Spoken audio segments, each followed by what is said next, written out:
What is going on, Tenant Crew? My name is Billy the Squid, and this is the Elden Ring compass.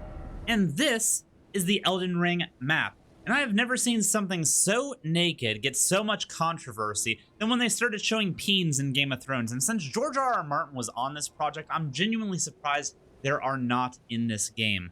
That's right, everybody. We are going to be talking about the map and compass design in Elden Ring because it is causing quite a bit of a stir-up. Not really in the gaming population, but more in the AAA open world marketplace. Ubisoft and Bethesda are probably sweating themselves thin right now, trying to figure out what is going on with Elden Ring and why people actually like this style of map design. And I'm not going to speak for all gamers because I'm sure there's plenty of you out there that don't like this map design and would rather have it a more modernized open world map design and compass design where all of your waypoints are marked. You just need to get there to figure out what they are. And if that's the case, more power to you.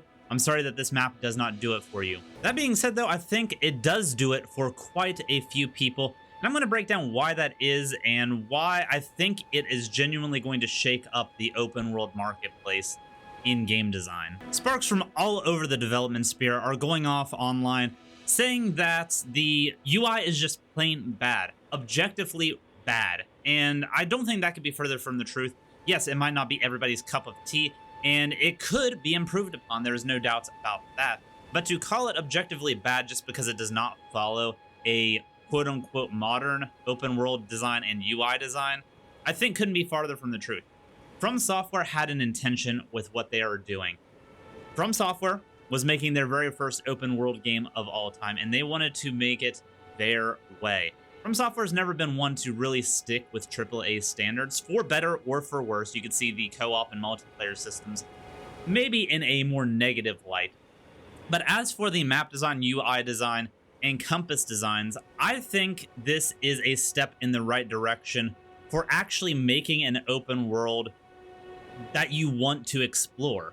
From my experiences, a lot of AAA games will fill this entire map up with little question marks so that you know, hey, that's a hot spot, I need to go there. And then whenever you exit out of the map, your UI, whenever you get close enough, will also have a little question mark being like, hey, there's something over here, you should go there. And I feel like this is both a good thing for convenience sake, but a bad thing in the fact that it makes you feel disconnected from the world that has been built around you. Whereas when you are chasing question marks on a map and a compass, you no longer care about the land in front of you.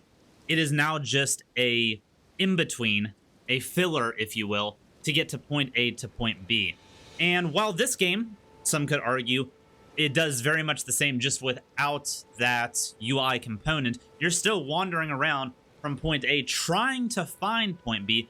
So I've seen the argument being made that it is actually artificially extending that open world time, making it so that you don't know where you're supposed to go and you spend more time wandering trying to find out where to go outside of just having a clear-cut direction. And I feel like it comes down to a matter of preference after that, whether you want your players to have a clear-cut area of where to go with a bunch of map markers, UI additions, stuff coming up on the compass, or whether you want to have a more quote-unquote immersive experience where the player needs to kind of go out and set forth their own path, figure out what's going on.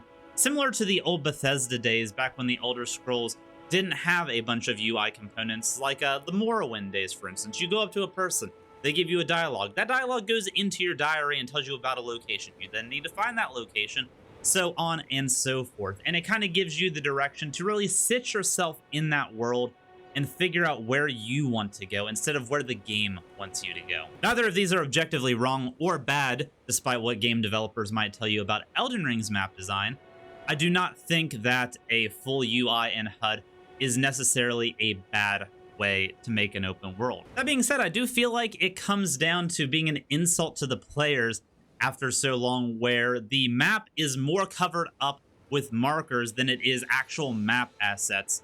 And it just feels like it insults the intelligence of the players that they're not going to be able to figure out where to go or what to do, and that you have to handhold them on every single aspect of your open world. On the other side of the coin, a lot of people think that this kind of a map design, the Ubisoft and Bethesda style map design, is a distraction from an empty and unfulfilling open world, and that a more immersive open world such as this makes for a more fulfilling experience. And while yes, that could be the case, I feel like it ultimately comes down to the developer. You can do a map full of UI components and still make the open world immersive and make you want to actually explore it. Just like you can have a minimalist open world design and have it full of nothing of importance and be boring. Let's do a quick once around just of this location and then try to translate it to the map, okay?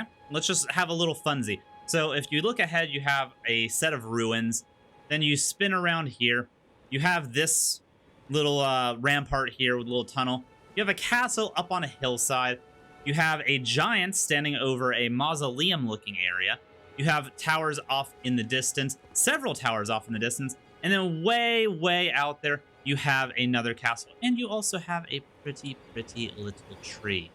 None of this is coming up on the compass as question marks because the game wants you to see a landmark off in the distance and go after it, instead of seeing a mark on a compass and going after it. Both doing the same thing, but in different ways. Is one necessarily bad? No, I don't think so. The only thing that does show up on the UI is where you last died, because getting back to the point of death is probably the most important aspect of these games, and they want to make sure that, at the very least, is front and center, so you have a clear shot direction on where your souls are at, so that you don't lose your resources. And then you bring up the map, and it is full of a bunch of landmarks of its own. You can look at this map and be able to pick out areas that you might potentially want to visit without having to have seen them on the open world scape in general. For instance, there is this little crevasse over here. We don't know what this is. We did not see this on the map, but we can always place a marker down to go and see what is going on with that, because it is an interesting landscape on the map. And if they put enough time to make that a unique looking point on the map, they most likely want us to go there. And I think that's what From Software has done better than a lot of the AAA open world marketplace has done, is they've made a map that you don't need the markers to really be able to navigate. Yes, it puts a little bit more effort into the player's hands, but it also puts a little bit more option into the player's hands, in my opinion. This game allows you to place up to 100 map markers. So if you want to go in and make the map look like it is a Ubisoft open world game, you have all the tools to do that, but they want you to do that. They don't want to force that upon you. They want you to have the control of doing that. Same thing with markers and stuff. You can place beacons, for instance, on set locations, and then whenever you come into the open world, you see that radiant guiding light up in the distance. You can create your own waypoint to navigate the world with just based on that. And I know this is nothing new. Breath of the Wild did this, and a lot of open world games are doing this kind of beacon style map design where you can direct yourself from the map to the world quite easily. I guess the thing I find funny about all of this is the fact that it is being called objectively bad by a lot of the AAA open world makers right now, just because it is minimalist and different. And I genuinely think they just feel threatened that players might want this kind of a design, and it's going to force them to ramp up what their open world is filled with. Elden Ring is a lot of things. Elden Ring is not a perfect game, but one thing I will say is that the open world exploration of Elden Ring is probably its strongest feature. Yes, there's going to be a lot of riding around, but that is to be expected of an open world title. What it does do better than almost any other game, in my opinion, is make it so that you actively want to drive around on your horse and look for new things.